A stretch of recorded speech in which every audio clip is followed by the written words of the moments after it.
This is Dave of Live Life Loud, the Decibelic podcast, and you're listening to Pods Like Us with Marv.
Hello and welcome to Pods Like Us. I'm Martin Quibell, known to my friends as Marv, and this time I'm speaking with another returning guest from season. Can't remember. I should have written all this down. Oh dear. But I'm speaking with Matthew DeSantis, and now about the fantastic new podcast about horse racing, The Win Place. Hey Matthew, thank you for being here. Yeah, thank you so much for having me, Marv. It's a real pleasure to be back, and I look forward to talking to you about the podcast and so much more. Thank you. And in case, just so that I can get it over across, Matthew does the show as well, From the Swamp to the Swamp, which is personally one of my favorite political shows on the internet. Thank you. Yeah, thank you very much. No, I really enjoy doing that, and the two things I can talk intelligibly about are politics and horse racing. So I've managed to turn both of those into podcasts. And gangster and mafia films, as our talk before proves. That's true. That's true. I do know a little bit about that too. So, yeah, what I like about that, just in passing the From the Swamp to the Swamp, is it's not too long either. It's just about the right length. Yeah, it's interesting. When you had me on the first time and to talk about From the Swamp to the Swamp, a lot of my episodes were a little bit longer. They were kind of 45 minutes to an hour. And over the summer, I really recalibrated the show and changed it up a little bit. And now the episodes are closer to 25 to 30 minutes. And I just focus on kind of one or maybe two topics in any given week. So it's a little bit more trimmed down, a little bit more streamlined, a little bit quicker to listen to. If you're in the car, doing errands, things like that, by the time you're done doing that, the podcast is probably over. And so it's been a lot of fun to kind of restructure the show a little bit over the summer. And I've gotten a lot of good feedback, so I appreciate your kind words. And it's been a lot more fun for me to do this a little bit more free-flowing, shorter version of the podcast. And that was you featured in season 2, episode 23, by the way. Oh, very good. So anyway, The Win Place. So what's the history with your knowledge of horse racing? Yeah, so it really goes back to my childhood. That when I was a kid growing up, both my parents really enjoyed horse racing. I grew up in southeastern Pennsylvania in the United States, and there's a number of horse tracks around that area. And so when I was growing up, obviously we would watch the really big races in the United States, like the Kentucky Derby and the Preakness and the Belmont that are part of the Triple Crown. But there were also local tracks that we would just go to and watch local horses and jockeys and trainers compete. And I remember my dad probably took me to the one track when I was 12 years old and taught me how to read a racing form, which can be pretty overwhelming. There's a lot of numbers, a lot of information on those racing forms, but, he helped me kind of understand what I was supposed to look at and, taught me how to go down to the paddock where the horses are and take a look and what I should look for in horses and things like that. And so it's just been something that I've always really enjoyed and have kept up with over the years.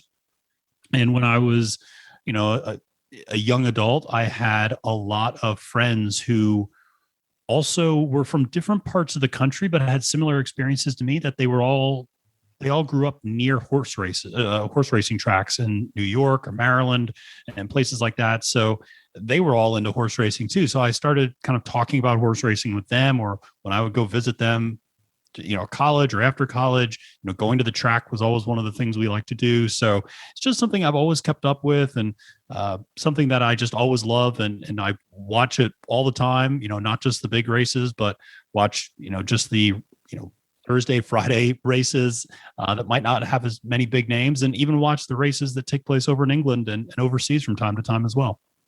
That's great. So you've got that build up now, and now you're a huge fan of the sport yourself, and you went from that to doing YouTube videos on for the Amalfi Media. Yeah. We started this as really an experiment. It's funny, Amalfi, our company that my brother started, we have a lot of different podcasts. We have podcasts on kind of history and current events and politics and finance and pop culture, but we didn't have a podcast on sports. No. And my dad and I are both huge sports fans. My brother, not as much. So, but what happened was I just, this spring, I looked at the sports calendar, if you will, and I saw a lot of potential interesting sporting events, and some were in golf and some were in horse racing, some were in the NFL. And so it was just kind of all over the place. And I thought, it would be fun to start maybe doing some of this, but I wasn't sure if it was a podcast yet. And so it was just easier for my brother, Nathaniel, who does all the production, to just put it up on YouTube rather than start a new podcast feed. And so I was doing these racing previews of the big Triple Crown races here in the United States, the Derby, the Preakness, and the Belmont. And when I did the Belmont preview, it really blew up. I mean, we had a few thousand views, and we got a lot of really positive feedback, and people got really excited about it. And so from there, I just started doing more and more, and developed a little bit of a following, to the point where Nathaniel and I decided it would be great to launch a horse racing only podcast. And so that was when we started the idea of doing the Win Place show. And it was, just a kind of this natural evolution. So we just actually transitioned last week, and people can still watch the current episodes on YouTube as well. But if you just want to get it in a podcast form, you can do that also. So, hey, this is Tim from Bad Counsel. You want some good counsel? Keep listening to the smooth, dulcet tones of Marv on Pods Like Us. So what sort of structure does the podcast actually use then?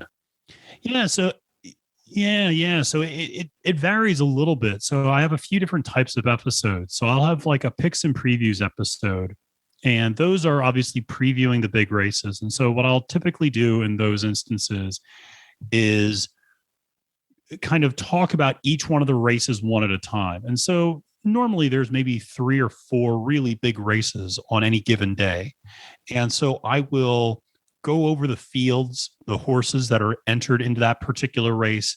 And then depending on the number of horses, I'll talk about each of them. Or if there's like 15 horses in a field, I might only pick maybe the 5 or 6 that I think are the most important, and give a little bit of background to people about what they should be looking for from a betting standpoint, where there might be good value, and give my predictions about who I think is going to win, place, and show, finish first, second, and third. And so that is kind of the basic structure. And then I kind of move on to the next race and do that for the races on that particular card. We also do recap episodes now, where on Monday mornings, I kind of recap what happened the previous weekend. And in those, I just talk a little bit about what I got right and what I got wrong from my picks and predictions. And then I do kind of 3 big takeaways from the weekend, 3 lessons learned, if you will, that we can take in terms of maybe how a horse performed and how they're maybe setting up to run in bigger races in the future, or other trends that we should be aware of or things like that. So, and then occasionally I'll also interview people on the podcast as well who are in the horse racing industry. And those are always a lot of fun to talk to people who have such a vast amount of knowledge about horses and horse racing and handicapping and all of that stuff. So how do you go about actually finding out about those guests and how to get hold of them? Yeah, it's a good question because at first I had no idea. So, I will say social media is amazing. And so I have a horse racing Twitter account. The handle is called @FailedToMenace. And I just started reaching out to different people who were prominent in the horse racing industry through social media. People who were, worked at different tracks or had other handicapping shows, or people who were maybe national figures on television hosting horse racing events. And I just reached out to them and explained who I was and the podcast and or the show at the time, because it wasn't even a podcast yet, and just said, would you be interested in coming on? And honestly, they could not have been nicer. Everybody said yes that I've reached out to, and everybody's been really kind about, coming on and spending, maybe 20, 25 minutes talking to me about different subjects. And, I'll always send them the questions ahead of time, so they're well prepared, because there's a lot of minutia in horse racing and I don't want to catch them off guard with anything. But it's been great getting to talk to those people and establish relationships with them professionally, and work with them and run into them at different tracks when I go to visit. So that's been, like I said, a real fun highlight of starting this, is getting to know other people in the industry. Yeah, because the other show that you do, again, going back to that, from the swamp to the swamp, you've got a history in politics anyway by teaching politics.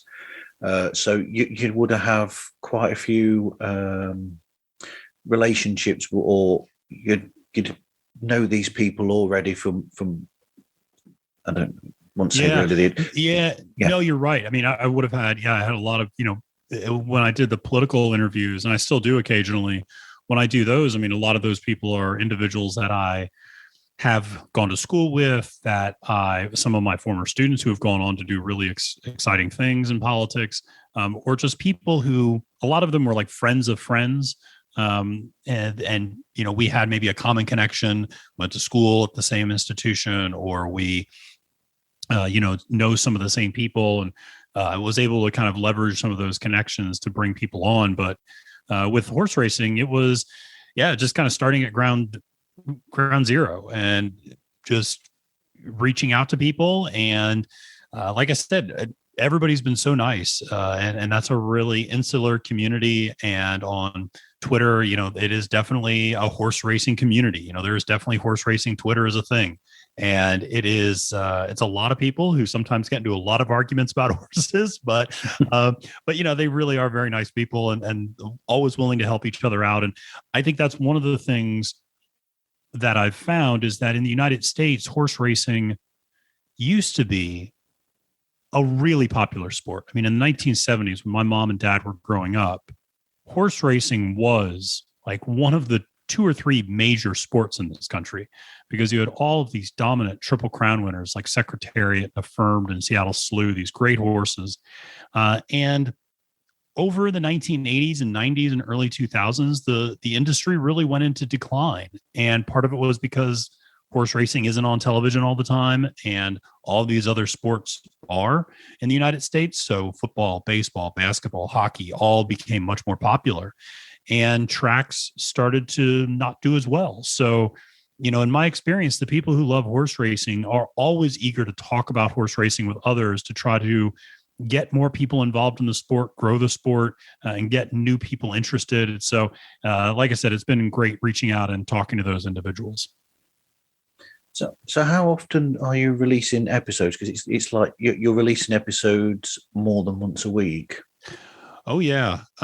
Some of it just depends on the racing schedule, but I will always at least have one preview episode, picks and preview episode a week.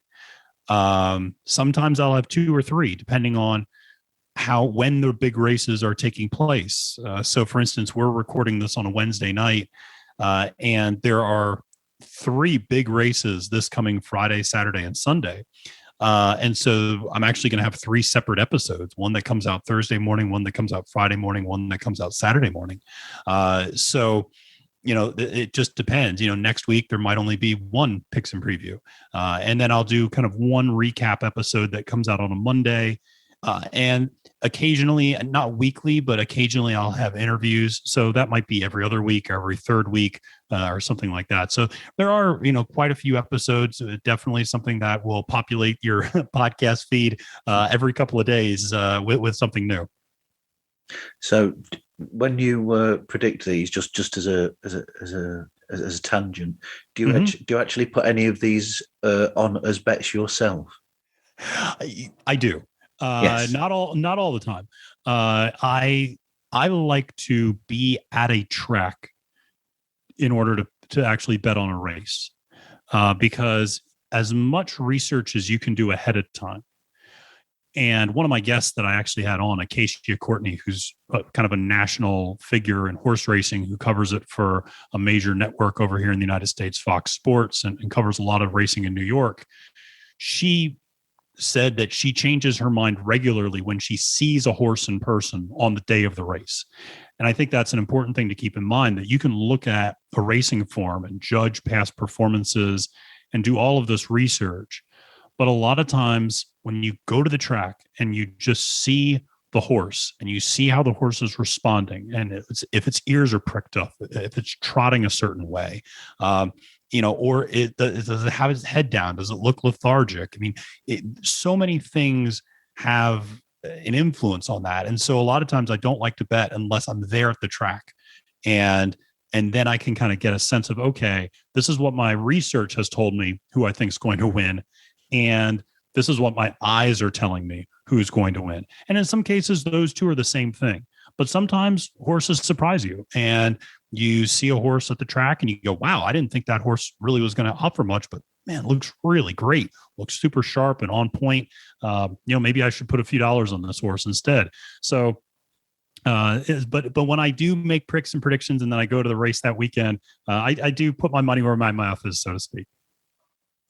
Yeah, and going back to that, I mean, horses, that just like any animal, sometimes like ourselves, you'll have off days, and occasionally you'll actually be better and feel more physically alert than you are normally as well.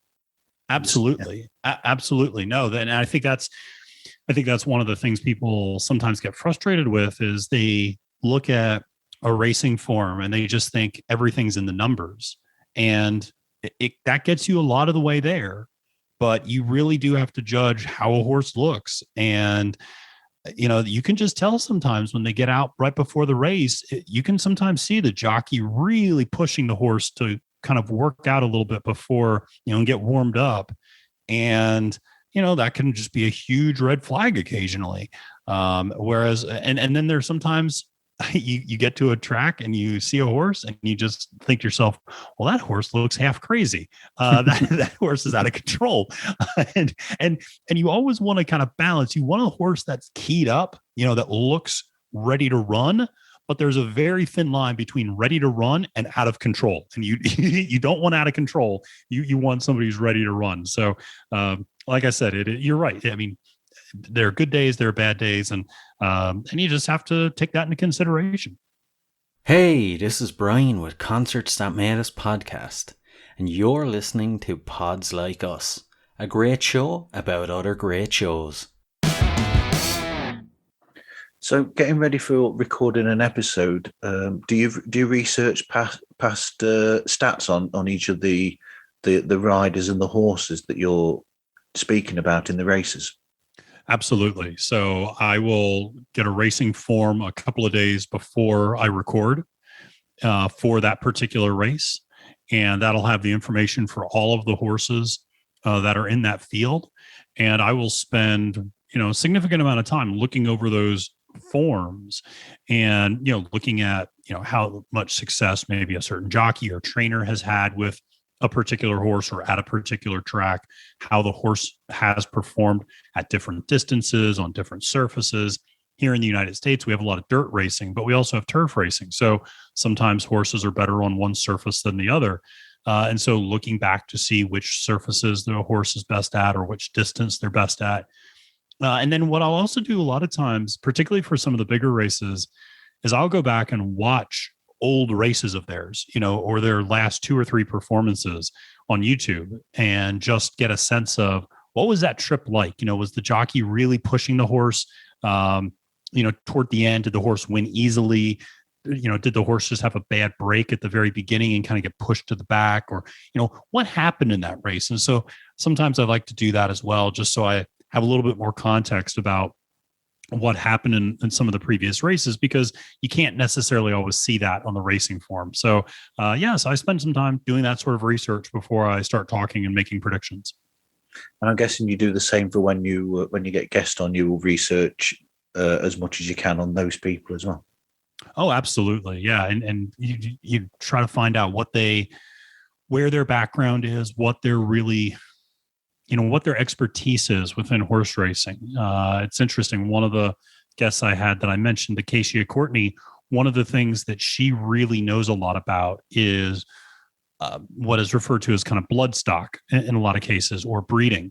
And so she's very familiar with different horses and how their offspring perform.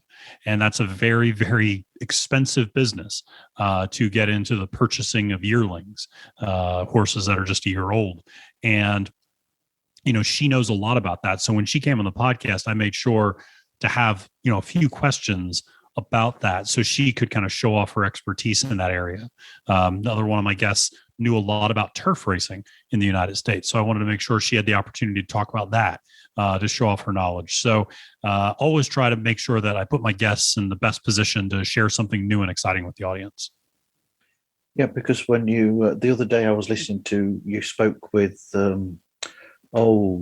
Jessica. Yeah, Jessica Paquette. Yeah, that's the one. And that it was fascinating when you were talking about the Kids to the Cup. Oh, yeah. Yeah, that was her experience of, and that's a great program to get young kids interested in getting them to go to the Breeders' Cup, which is kind of the creme de la creme, the very best of the best, the champions of the champions race against each other at the end of the year. This year it's in November at Del Mar, which is a racetrack out in California. And she got wrapped up in that as a kid, and that was really her main introduction into horse racing. And it's always great to get them to have those personal stories about how they got involved, and everybody's got a different story about how they got involved in horse racing. And I think that's always a lot of fun to learn about the genesis of their interests. Okay.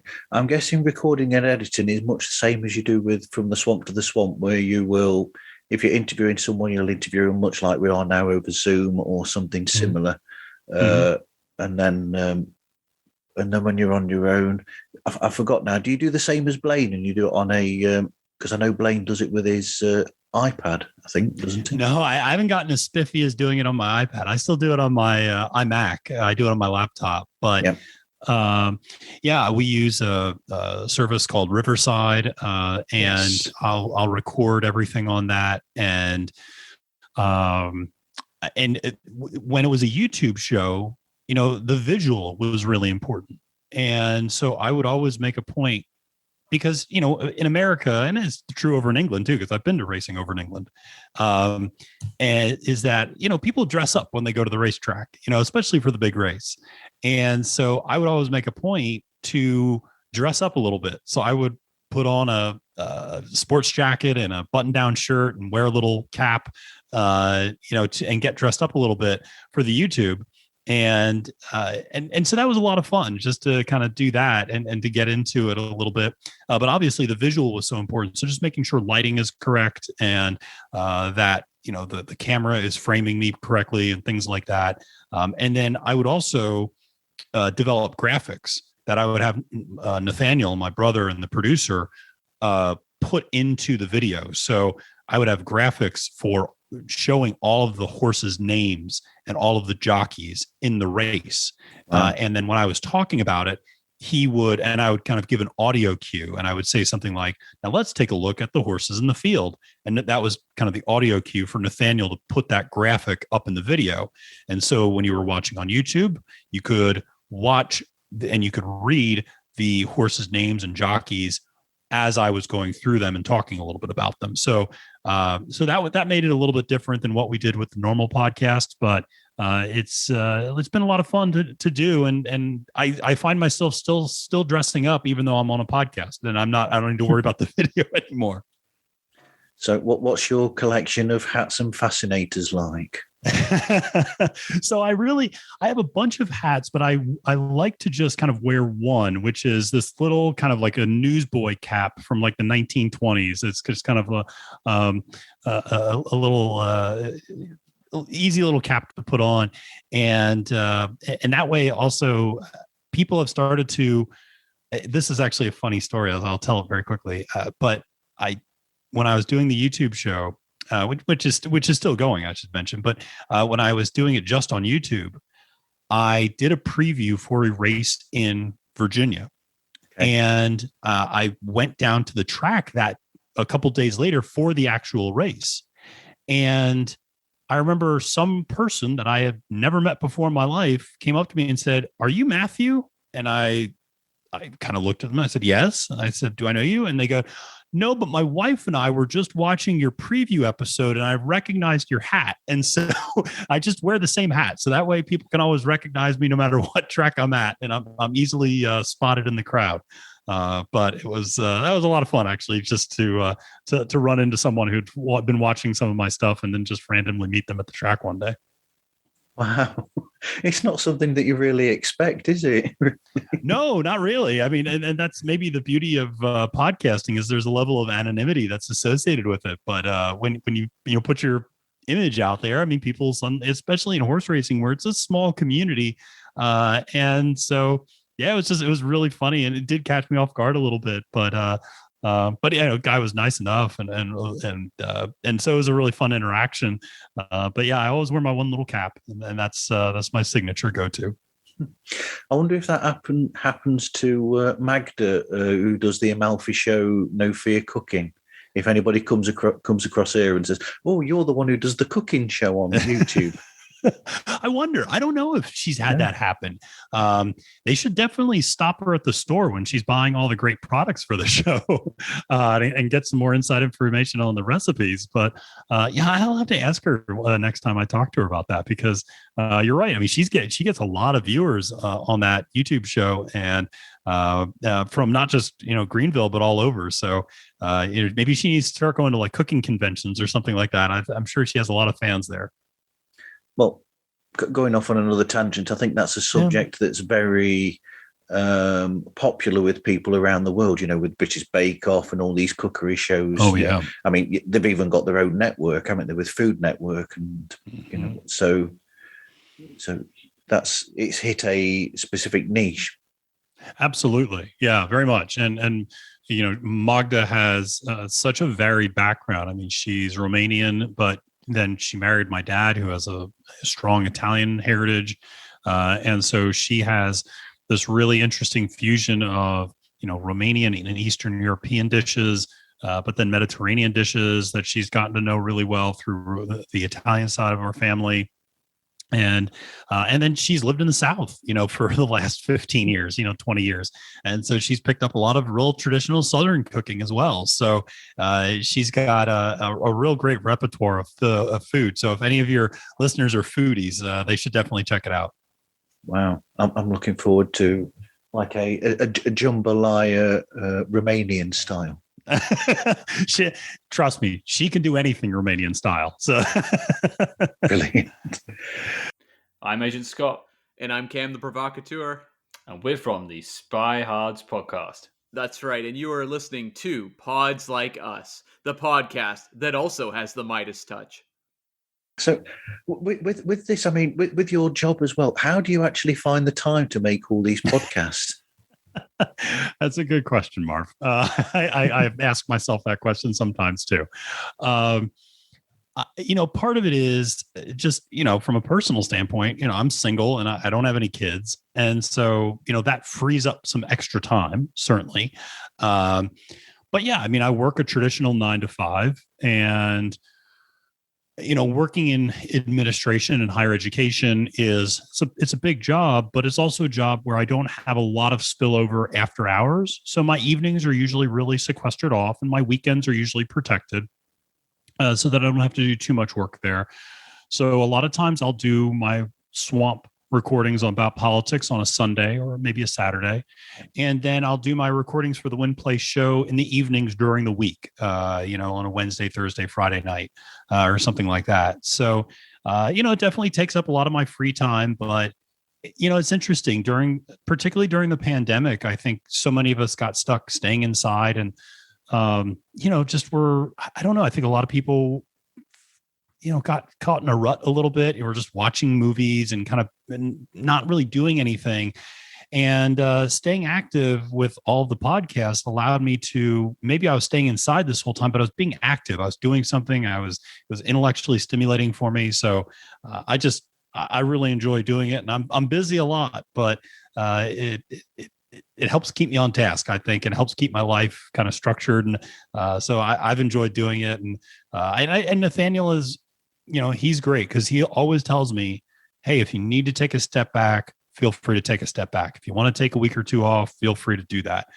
So he never pressures me to turn out more content. I turn out the amount of content that I feel comfortable doing. And I think that's what makes it fun for me, is I get to set the parameters of what I want to talk about.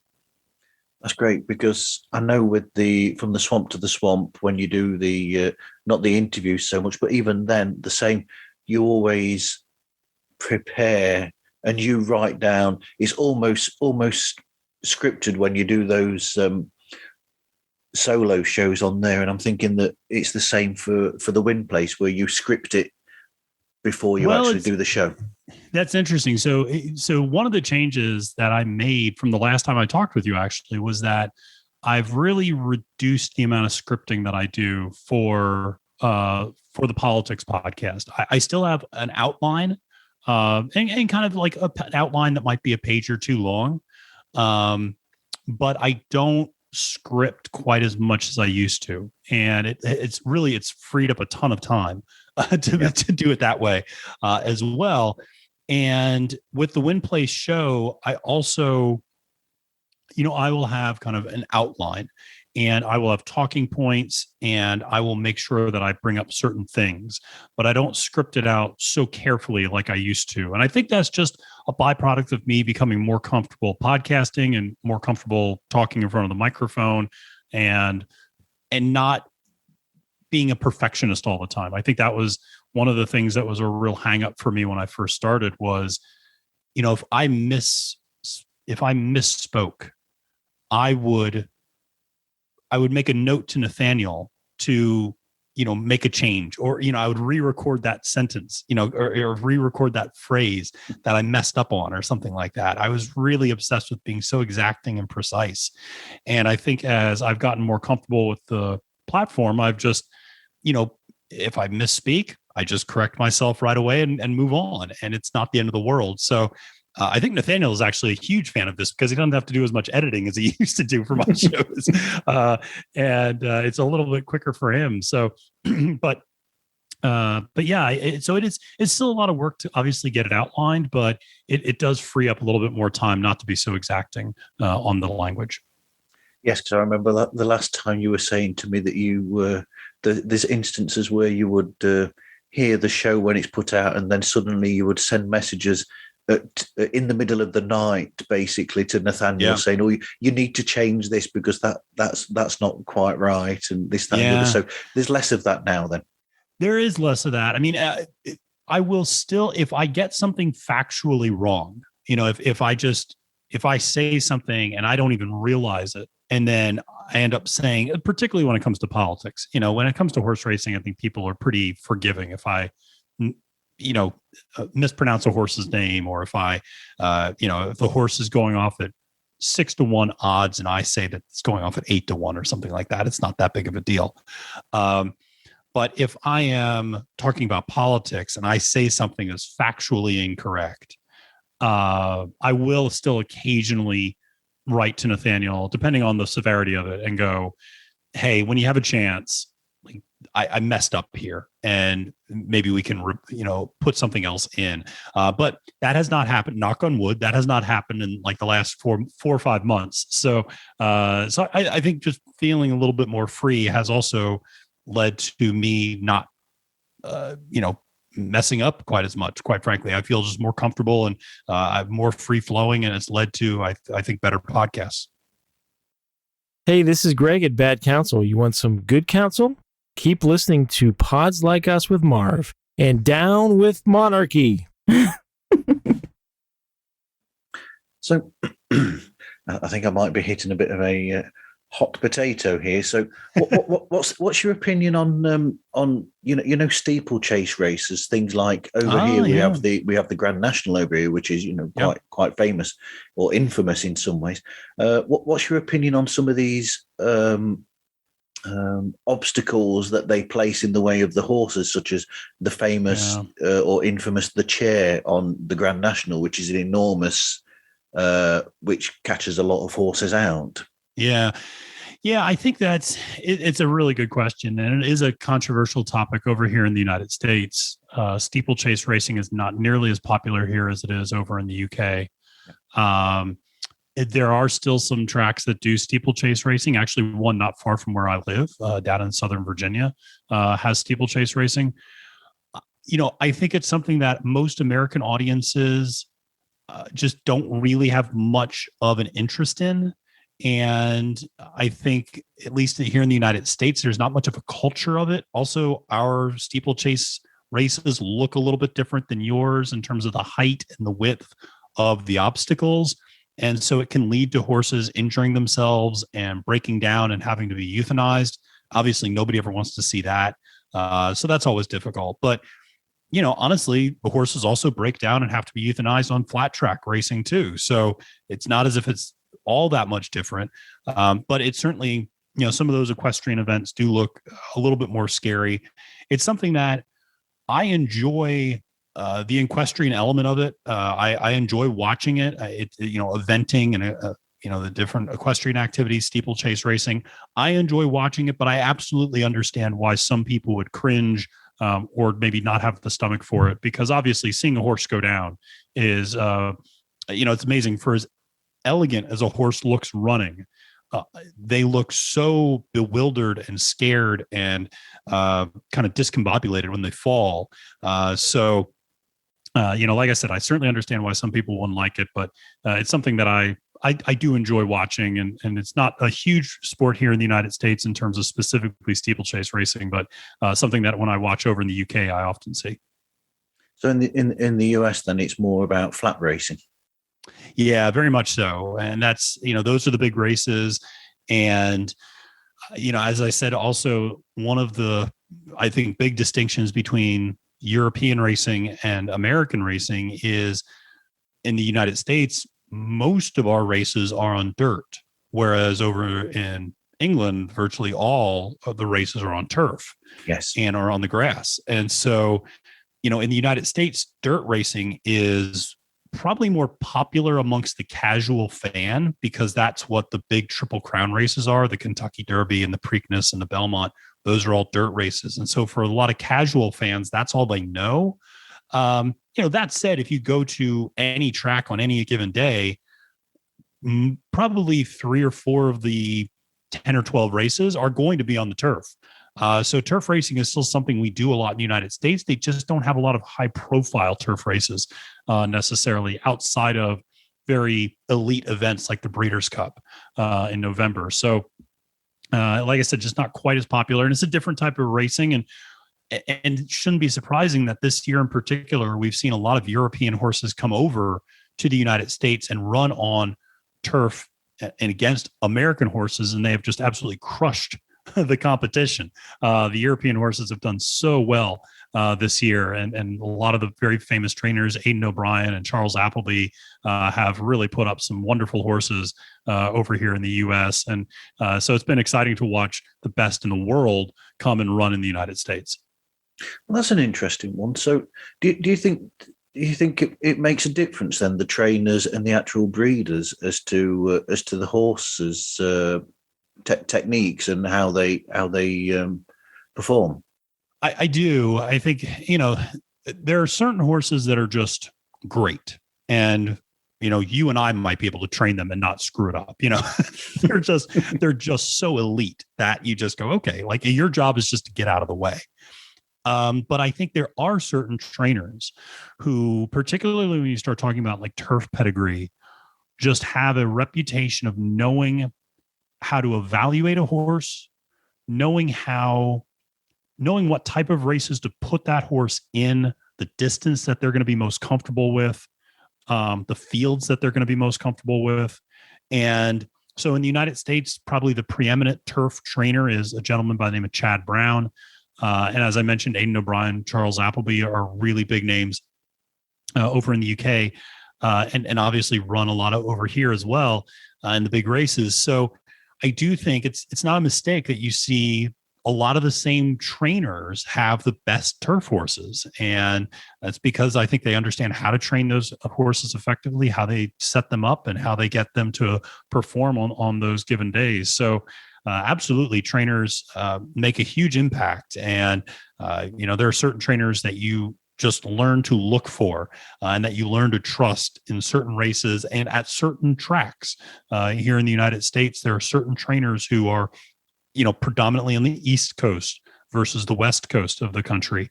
And then there are even regional trainers. There are certain trainers who have a regional reputation in Virginia and the mid-Atlantic states versus Midwestern trainers versus California trainers versus New York. So it's really interesting to see how that does have an impact on how the horses end up performing.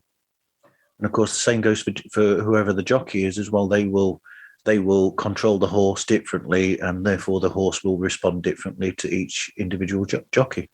Absolutely. Yeah. There are some horses that, it's interesting. There are, you'll occasionally look at a racing form, and every time, it's not uncommon for a horse to have multiple jockeys over time because, they're just scheduling conflicts, and, a jockey can't always be on the horse every race.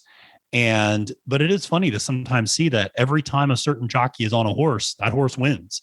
And when that jockey is not on that horse does not win. And so you realize, that jockey just has a really good feel for that particular horse. They have a good relationship. And it's funny, this past weekend when I was at a race in Pennsylvania, there was a jockey, very good jockey by the name of Ricardo Santana Jr., who was running this very impressive horse, Silver State, and went from last to first and was, coming down the home stretch. It looked like the horse was going to win. And then you could see in the replay that the jockey kind of let up a little bit and thought he had the field put away. He thought he was going to win. And he kind of let up a little bit and stopped pushing the horse. And another horse came in on the inside and ended up, just nudging him out by a nose. And so, that those sorts of things matter. So the rides that jockeys give the horses absolutely have a huge impact. Absolutely. To use a, it's a symbiosis. So, So when you've got two things that work together, yep, they will always work together differently to when two other beings are working together. It's like a partnership in a business where two humans will work. But if you take one of those managers out of the equation and put another person in there, there will be a slight difference. Absolutely. And you see that all the time with jockeys and trainers. If a horse changes trainers, they can either really decline or they'll really take off under the new trainer. So, and honestly, some horses are like that with tracks too, that they run really well on certain tracks, and other tracks, they either don't like the dirt or they don't like the turf and they don't run as well. So those are all the sorts of variables that you have to take into consideration when you're trying to pick a particular race. Yeah, I've not followed racing for a while. So, I mean, what's the ruling with the whips and that now in races? What's that? That is the hot potato here in the United States. So, okay. And in the U.S., we don't have a national federation that governs horse racing. It's governed by each of the individual 50 states. And as a result, each state has a slightly different rule as it relates to using a crop on a horse, which was commonly referred to as whipping. And so in the state of New Jersey, for instance, they cannot use a crop unless in the case of an emergency. And that's very subjective. And I think a lot of jockeys, therefore, don't use it at all. And we witnessed a really bad accident that thankfully everybody was okay. But at one of the big races earlier this summer, one of the horses kind of got to the lead and started to drift, which happens regularly with horses. When they kind of get clear, they'll start to drift, either into or out of the lane that they were in and drift into and out of the way of other horses. And this horse kind of drifted into the path of another horse, and they clipped heels, and the horse behind went and fell down. Jockey got thrown off, everything. And thankfully the horse and the jockey were all okay.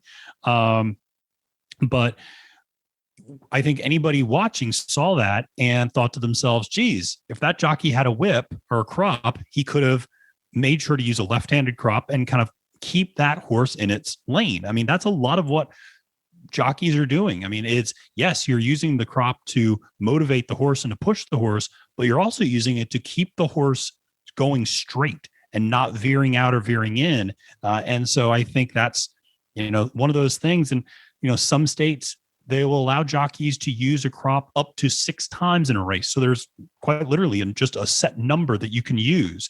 Other states don't have any limitations. So it just varies by which state you're watching the race in. And that can be a little confusing if you're not familiar with the different rules, and you might be sitting there watching and going, well, why is my jockey not using the crop on the horse? Well, he can't.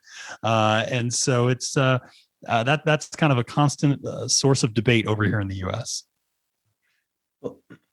I would have thought that they could have sort of like almost steered it by using the reins. So if they pull to the right, they'll want the horse to move right, and if they pull to the left, they'd want the horse to move a bit more to the left.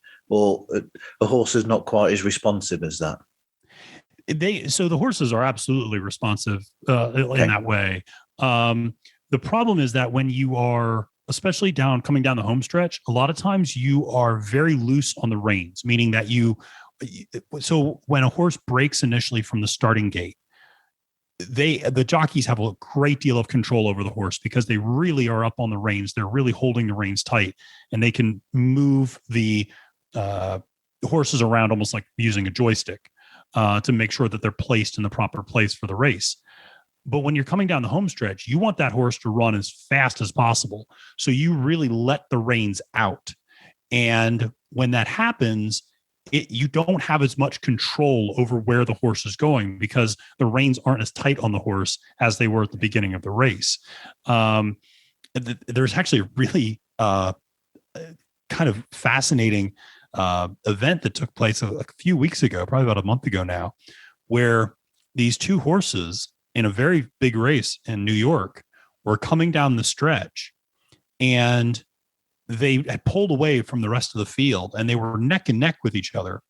And the one horse on the outside just decided to start biting the horse on the inside mid-race, and really went after it. It was referred to as savaging in horse racing. And so he really went after and savaged this other horse.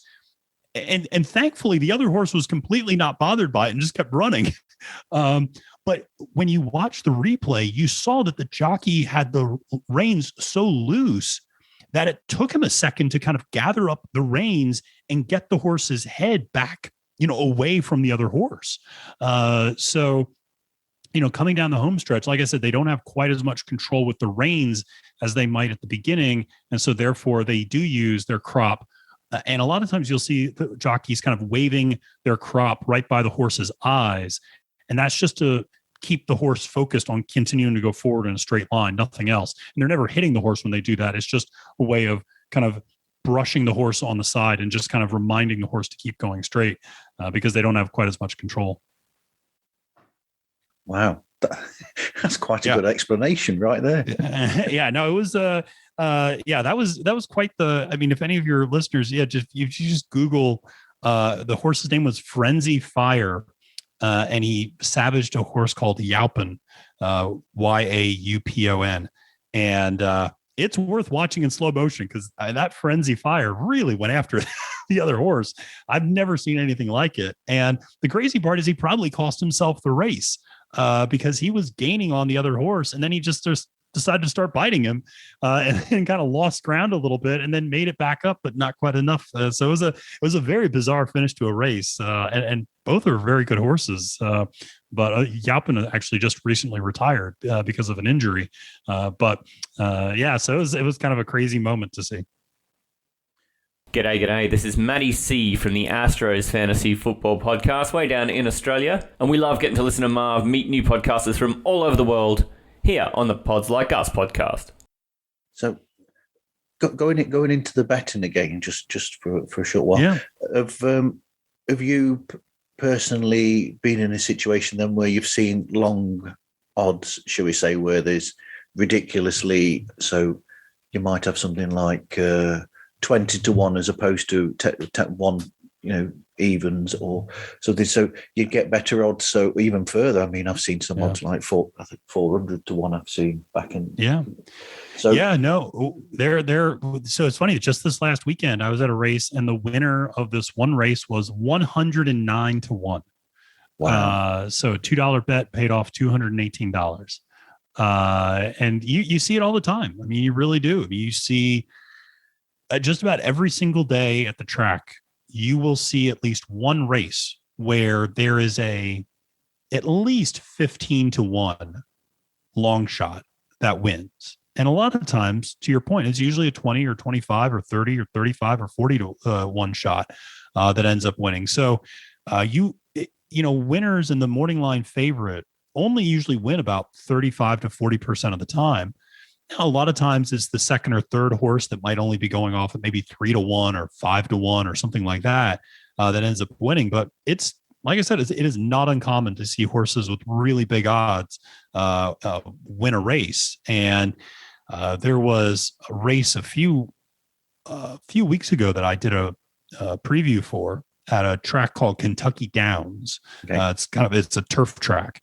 And there were in this one race, I just happened to pick the correct 4 horses in the correct order in the fifth race.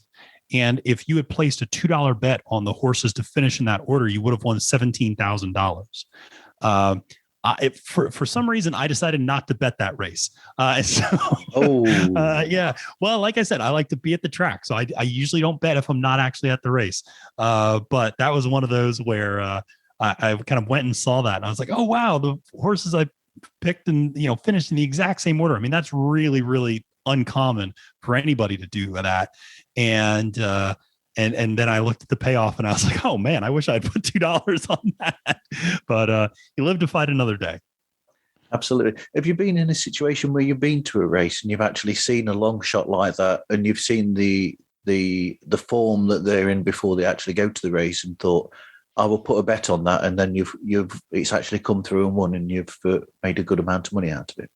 Yeah, just not too long ago, I was at a racetrack in West Virginia, and there was a horse that I really liked the way the horse was warming up in the paddock, and I liked that the jockey was getting him really warmed up on the track before the race. And I also had been aware that a lot of the horses that got to the lead early ended up winning a lot of times at this particular track.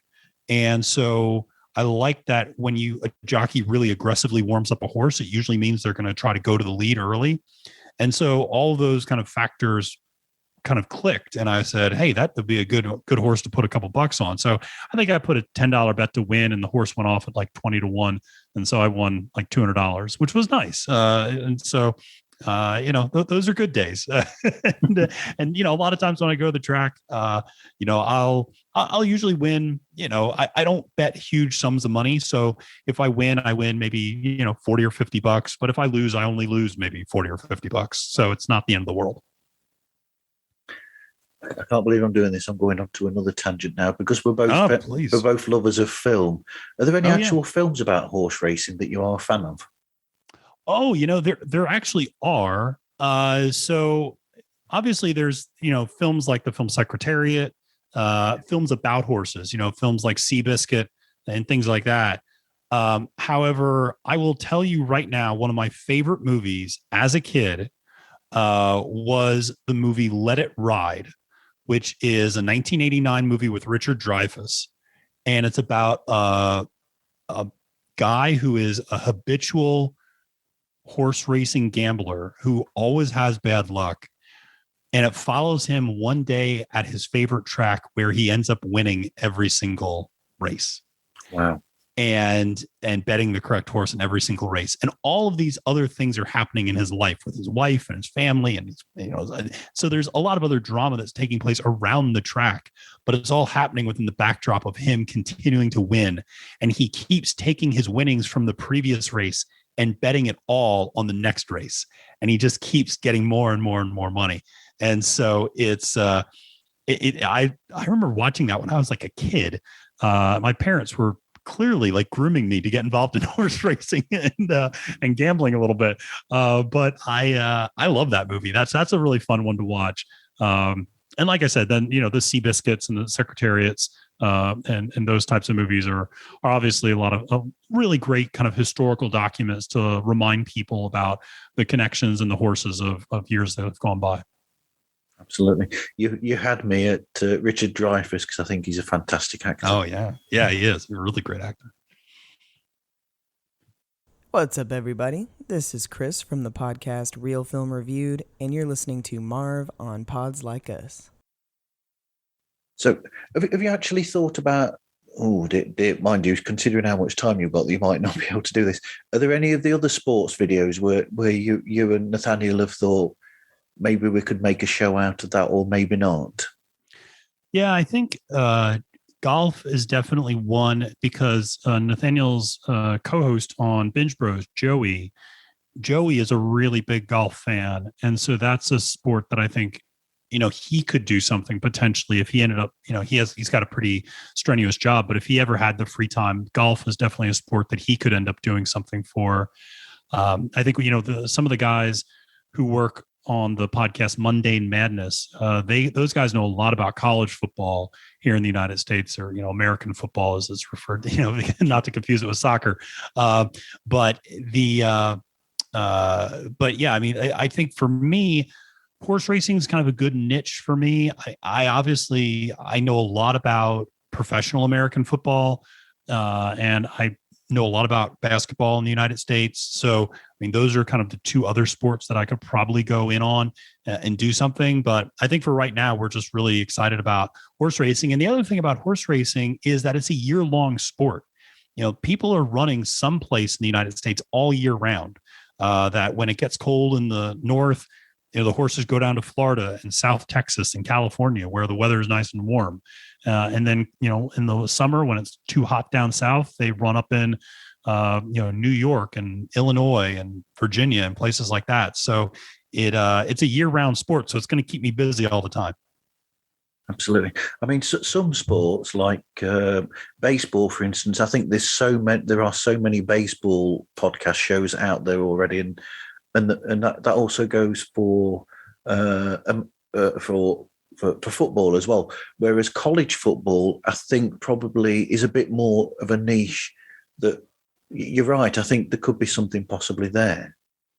Yeah, and I think a lot of the college football podcasts that are out there are a lot of times just focused on one university, or so people who really love the University of Alabama or Clemson or the University of Florida. There are podcasts specifically for those schools. But yeah, I think there's absolutely, I think, an opportunity for those guys because they, like I said, they know a ton about college football. And that is a religion in the southern part of the United States. People love college football down south. So that's definitely something we might look into. And maybe one of these days we might actually turn Nathaniel into a sports fan because he knows so little about sports that it's almost alarming. But he's busy with a lot of other stuff, and he's got his other interests that I don't know much about. So we all kind of give him grief about that. I'll just say good luck with that goal of yours to get Nathaniel interested in sport. Yeah, it's not going to happen. No. So what other shows do you listen to then, Matthew?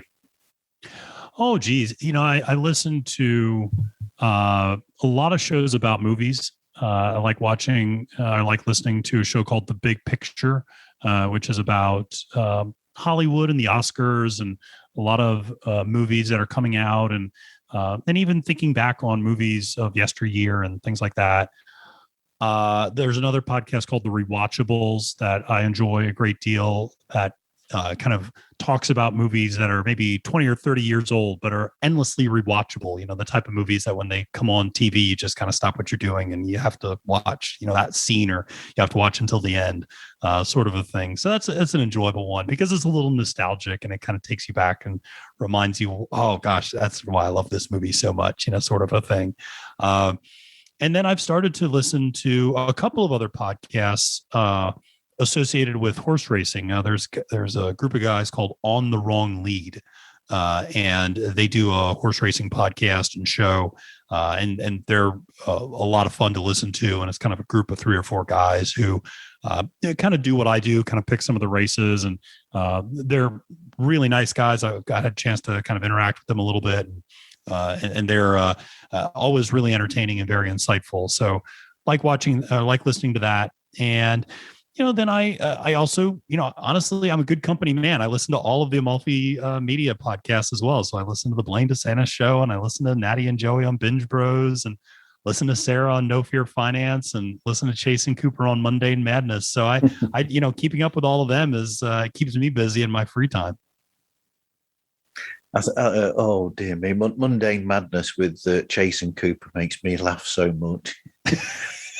No, those 2 guys, I mean, they're lifelong friends, and you can tell it. They have a great rapport with each other, and they love arguing over the most ridiculous things. And no, they crack me up, and I've enjoyed getting to know them a little bit. I've gotten to know Chase in particular. I did a few videos with him about golf, and so he's a great guy to work with. And so yeah, they've just brought a different energy to Amalfi, and I'm thrilled to have them as part of the team.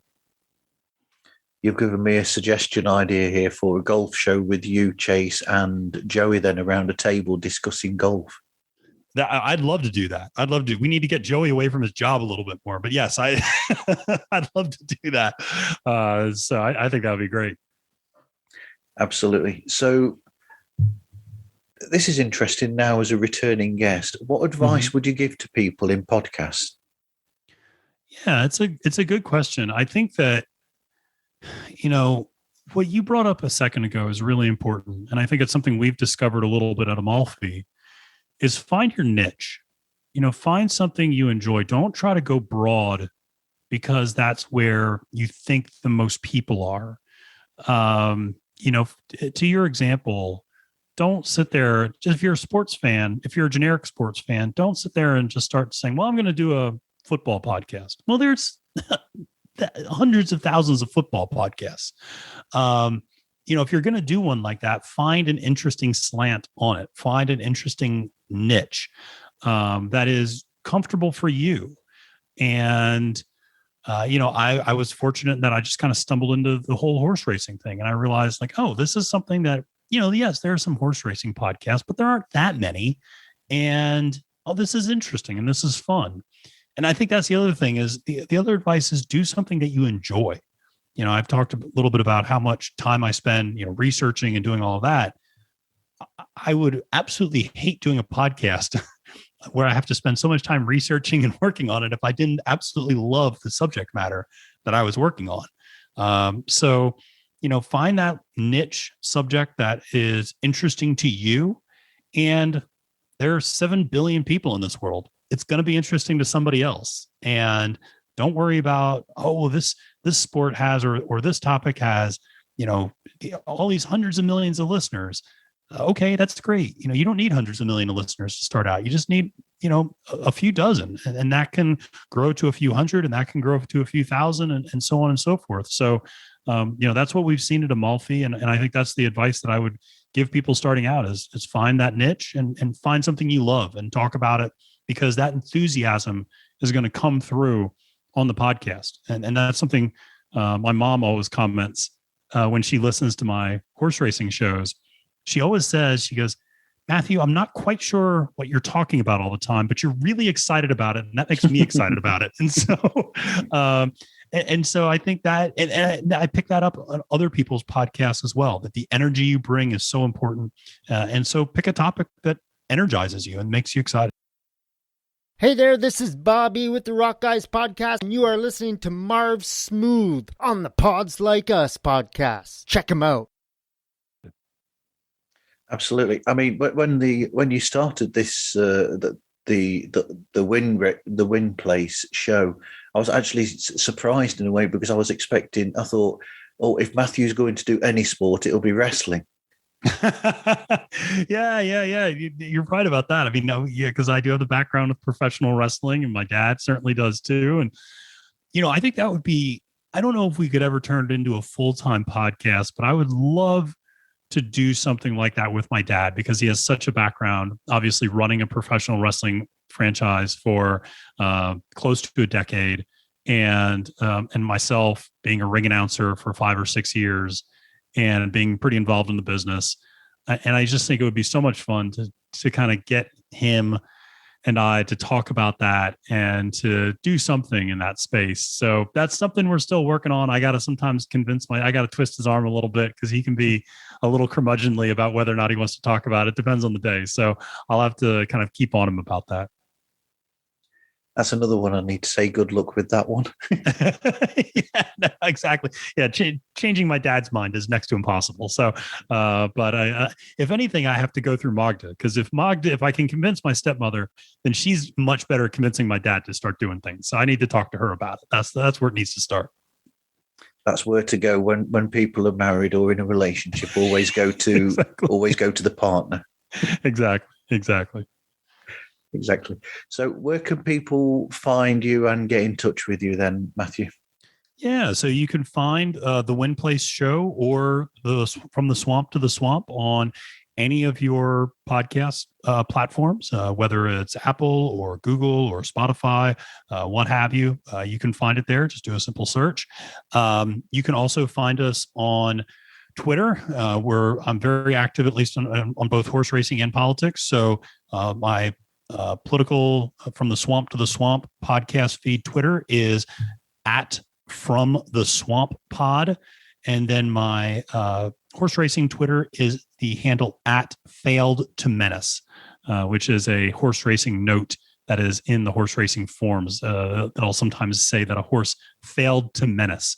And I always thought that was the funniest phrase to use, because I just imagined a very angry and upset horse trying to menace people and not being successful at it. So at Failed to Menace, you can reach us there. And then obviously go to the website at amalfimedia.com. And that's where you can get all of our stuff, our blogs, our podcasts, our videos, everything. And then the Win Place show, as I mentioned, is still YouTube as well. So if you go on YouTube and just search for the Win Place show, you can find the YouTube feed there and subscribe to that if you like. Okay. And I hate to do this, but I've just remembered a joke I was going to come out with earlier when you were talking about being on Twitter with the horse racing. And I thought you could always have a subgroup called Trotter. That's a good one. I like that. That's a really good one. I might have to get that hashtag started, actually. So that's a lot of fun. I love it.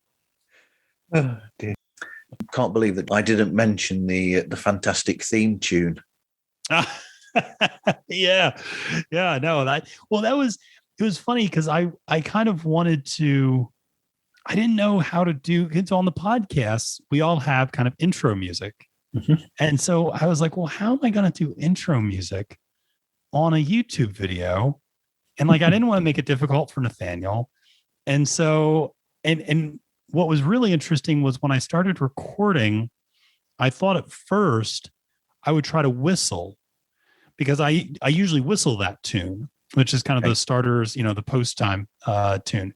And I'll typically whistle it. But when you whistle for, into a microphone, it just picks up a lot of the air and you don't really pick up the tune all that well. And so I found myself going, and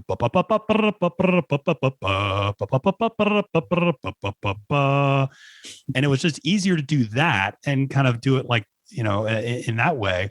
And so it was, and it just kind of stuck. And everybody needs a little gimmick or something that's a little different or unique about their show. And I just thought, well, that's what I'll do. So that's just kind of what I've kept doing every episode. I'm now imagining your dad, Blaine, being on the show and both of you harmonizing that at the beginning. Oh yeah, no, dad, we would love to do that. That's fantastic. Now I have to have dad on just to do that. So if nothing else, so yeah, I'll take like the treble baritone. He'll take the bass, and it'll be that'll be good. So no, we can do that. And then have somebody with bits of coconut doing the trotting in the background as well. yeah, exactly. A bit like Shakespeare with was it Much Ado About Nothing when they do that? That's exactly right. That's exactly Absolutely right. Yeah. So was that Michael Keaton in Much Ado About Nothing? Oh, I guess.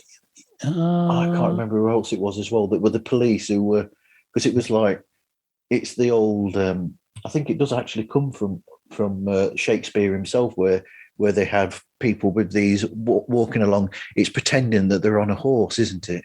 Right. In the plays. Right. So yeah, I forget who's in that though. Yeah, but yeah, no, it's so like I said, it was out of necessity we had to come up with an alternative to a theme song. So it was me just doing that. We had fun with it. I think it works very well though. It's different. Yeah, it's different and it's short. It's just a couple seconds, so it's not like something you get tired of or you kind of go, okay, this is fast forward, sort of a thing. It's over pretty quickly, and it's something that is just synonymous with horse racing. It's not like I'm doing some random tune. It's something that anybody who goes to the races hears the post time, bugle call, and that's something that's just kind of ingrained in most people's memories, even if they don't go to the track very often. They know that tune, they know that sound. So so I think it works, and it's something that, like I said, just helps me kind of get started and then gets going on the episodes. Anyway, thank you, Matthew, for speaking with me today. Yeah, thank you so much for having me, Marv. It's always a pleasure talking to you, and look forward to continuing to follow all the great things you're doing. And just thank you again for having me and the rest of us from Amalfi Media on your podcast. Thank you very much. If anybody wants to get hold of myself, there is now an official email for Pods Like Us at gmail.com. And there's also the website, themarvzone.org, where you can find all show details and links to shows and show suggestions for yourselves as well to listen to and to watch. So for now, thank you very much for listening. I hope you listen again to another episode of Pods Like Us.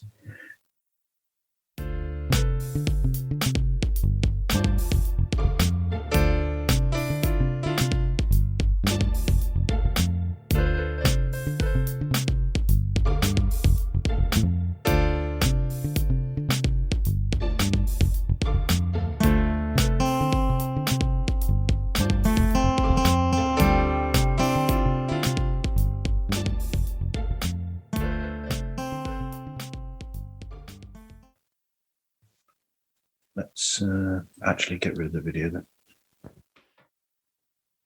Hey, Marv. Hey, Matthew, how are you doing?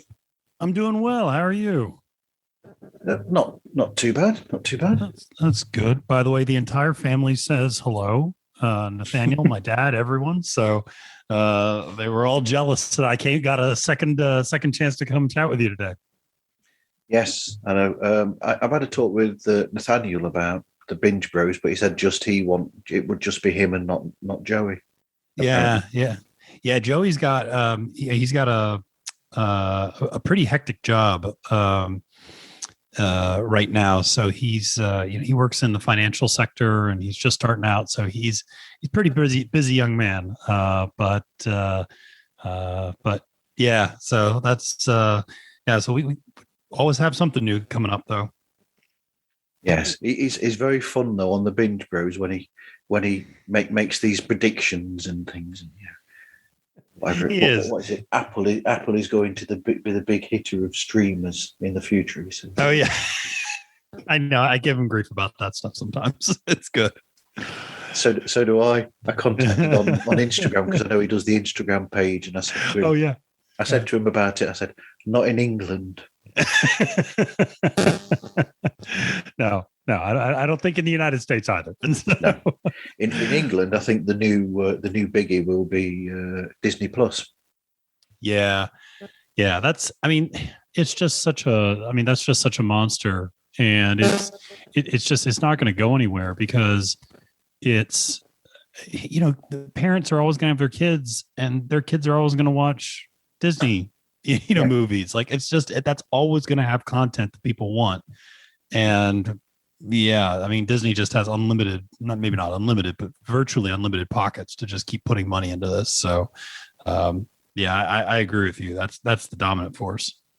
Yeah, and like I said to Joey, the plus point in England is that we've got this service on Disney Plus called Star, which because there's no Hulu in the UK, all of the what would be Hulu in America, all of that is actually on the Star service as part of Disney Plus. Oh, interesting. Okay. So we've got all the 20th Century Fox films and television shows as well. Oh, wow. That's quite the hookup right there. It really is. Yeah. Yeah. And they've started putting Touchstone pictures on there as well. Oh, gotcha. So thank you for having me on again, Marv. I appreciate it. And it's okay. Thank you for offering. Oh yeah, of course. And I always enjoy following your listening habits, and I always enjoy seeing what you're listening to, and you've managed to introduce me to a few new podcasts. So that's been great. Okay. It is the fear of me asking what have you listened to then lately? Spy Hards is the one that I've been listening to. So yeah, but yeah. So just I don't get a chance to listen to them all the time, but it's like I said, just I see it. I see that you're listening to it all the time, and I'm like, well, I gotta start checking these out. So yeah, so it's been enjoyable. I think Nathaniel's gotten turned on to a few too. I forget which ones, but he mentioned something the other day that he said he's like, oh yeah, I picked something up from Marv. So I said, okay. So I forget which one. So I think that makes me happier than anything, actually, when people pick up on shows that I've had on. Oh yeah, yeah. Listen to, yeah. No, I think that's great. That's how a lot of times that's how I find out about most of the podcasts that I end up listening to, or I don't necessarily like search them out. It's I hear somebody on another podcast mention them, and that kind of goes, oh well, I like this podcast, and this person that I'm listening to says this other podcast is good, so I should probably check that out. And so yeah, it's kind of word of mouth is how I tend to find new stuff. That's great. That's really good. But Spy Hard is one where I have to. I'm still so far behind, but I have to catch up, and I've purposely avoided going onto their letterbox page because I don't want to know what ratings they've given films that I've not heard them talk about yet. I know. So yeah, it's the same. It's the same thing with me. So there are some that I just avoid, and then yeah. So it's and I don't know about you, but I've gotten in the habit of I make promises to myself that I will watch certain things, and then I end up not watching them, and so then I need to. But then I'll save the podcast that are like a recap of the movie for months, and I keep telling myself like I'm going to get around to watching that, and I just never do. So it's a bad habit, I guess. I'll have to do that one of these days, where I'll watch the film that they're going to speak about and then listen to it afterwards. Yeah. So, a bit like yeah. Like Joey with the Harry Potter films. Oh yeah, yeah. I know he's doing that, and I know here in the United States, at least, a lot of people are starting to rewatch The Sopranos, the HBO show, because there's a movie coming out called The Many Saints of Newark, which is a prequel essentially to The Sopranos. So a lot of people are going back and rewatching all of The Sopranos before they go and watch this new movie. So that's kind of interesting, I think. It must be very strange for James Gandolfini's son to be playing a young version of a character that his father played.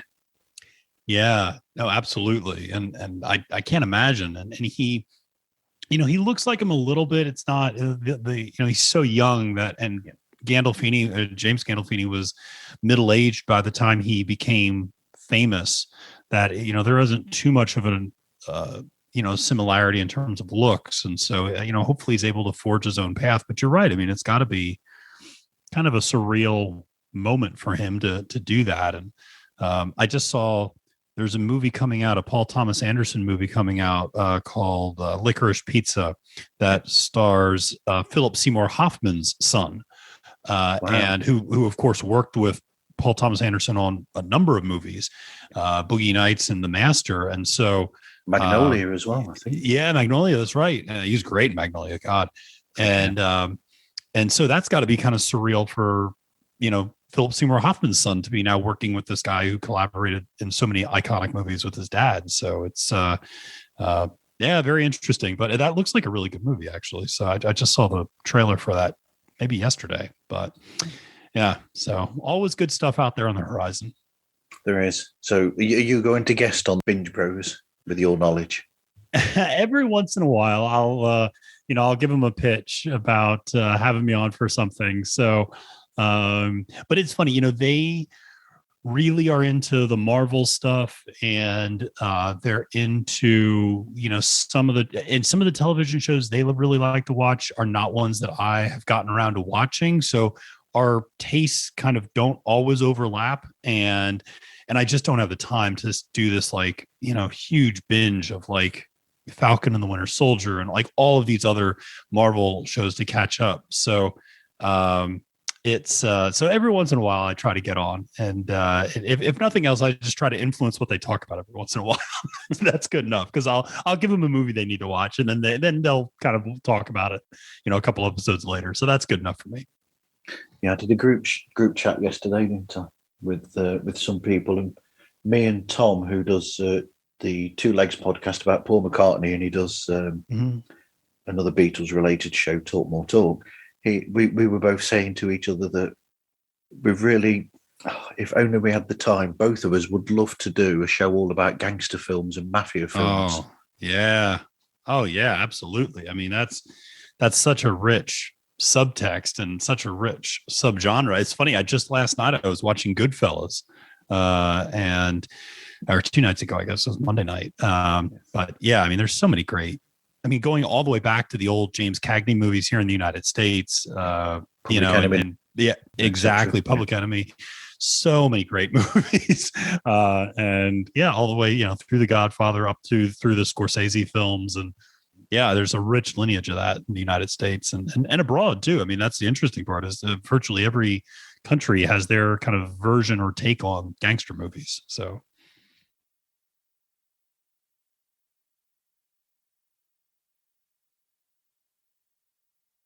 we know too much about too much.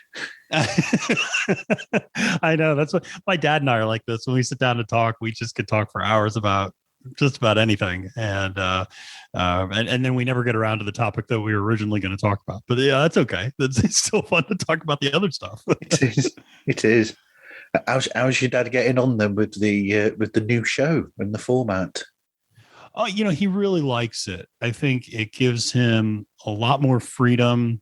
He can be a little bit more himself. I mean, I think the version of my dad that you see on the Blaine DeSantis show is much more the person that I grew up with, and much more the person that makes me laugh and has strong opinions, certainly, but also finds really unique stories. And I think that's what he really enjoys doing, is kind of finding stories from around the globe and finding stories that are even passed over here in the United States and kind of highlighting them and talking about why they're significant. And so he's having a blast with it, and it's just so much fun. And I can tell that he feels a lot more free to do the show. And so it's led to him being able to do more of them than he, I think, would otherwise, because he doesn't feel quite as bogged down by the research and all of the minutia that he was going through on snapshots. Absolutely. Yeah. It allows him just to be free and just do, if he wants to, trail off if he feels like. Exactly. Yeah. I can't see Sarah doing a Sarah DeSantis show though. No, I can't. It's funny. I love my sister very much, but I can't see her doing that either. And, but it's funny. She's got her little niche in Amalfi with these micropods, and that's really her thing is, 5 to 7 minute, pods. And that's kind of what she does. And I think if, there was a younger version of Sarah that honestly, if she were to do a podcast 10 years ago, it would have been like the Sarah DeSantis show would have been a Harry Potter podcast. And she would have just spent all day talking about every aspect of Harry Potter. She loved those books, loved those movies. But she's she's got she's got her little niche with the finance pod, but I don't see her cutting loose the same way Dad does. No. Anyway, I'm taking up your time. I suppose we ought to get on with the show properly. Oh, no, not a problem. Not a problem. I need to remember to bring up the fantastic theme tune as well. Oh, will do. That was fun. Yeah, that was a lot of fun. I really appreciated that. That was great. That was a lot of fun talking to you about this. There were a lot of tangents in there. Yeah, I like tangents though. Those are good.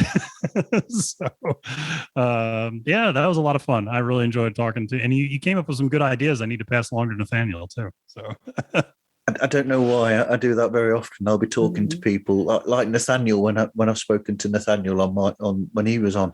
I was saying to him, "Oh, you could do this," and you could almost hear him writing it down on a pad. Side. Yeah. No, that's one thing. That kid is a sponge. I mean, he just soaks it all up. And I told him the other day, because I suggested something and he was like, "Oh, we can try that." And I told him, I said, "Nathaniel, you can tell me it's a bad idea if you think it's a bad idea. We don't have to do it all the time." You're not going to hurt my feelings if you say, "I don't know if that'll work," because I just come up with stuff sometimes off the top of my head. And sometimes it's a good idea and sometimes it's not. But it's so funny. I'm like, you can tell me tell me it's bad. It's okay. So, we're family. You're not going to insult me. I get the impression, though, that Nathaniel is very open to these ideas and he will just try them to see where it goes. Yeah, totally. That's exactly the way he is. He just, he tries things and he's not afraid to reverse course. If it's something that doesn't work, then okay, then we'll kind of go in another direction with it. But yeah, he's not. And I think that's the beauty of starting the way we did too, is starting small is, if we make a mistake, if we mess up, it's not the end of the world. And it's easy enough to go back and correct it and learn from our mistakes and learn from what didn't work and find something that does. So now he's got a great adaptable attitude about all that. And it really is the necessary attitude if you want to be an entrepreneur and you want to be innovative. So I'm thankful that he entertains all of my ideas, whether they're good or bad. Okay. Anyway, thank you for your time, Matthew. I'll let you get on now. Okay. Yeah, no, thanks so much, Marv. I really appreciate it. I appreciate your time and have a wonderful evening and I'll talk to you later. Thank you very much. I'm looking forward to your third show so I can have you back on again. That sounds good. I might have to do some finagling with my job to have a third one, but we'll see what we can do. Okay. Take care, Matthew. Thank you very much. All right. Thanks, Marv. You too. Thank you. Bye. Yep. Bye-bye.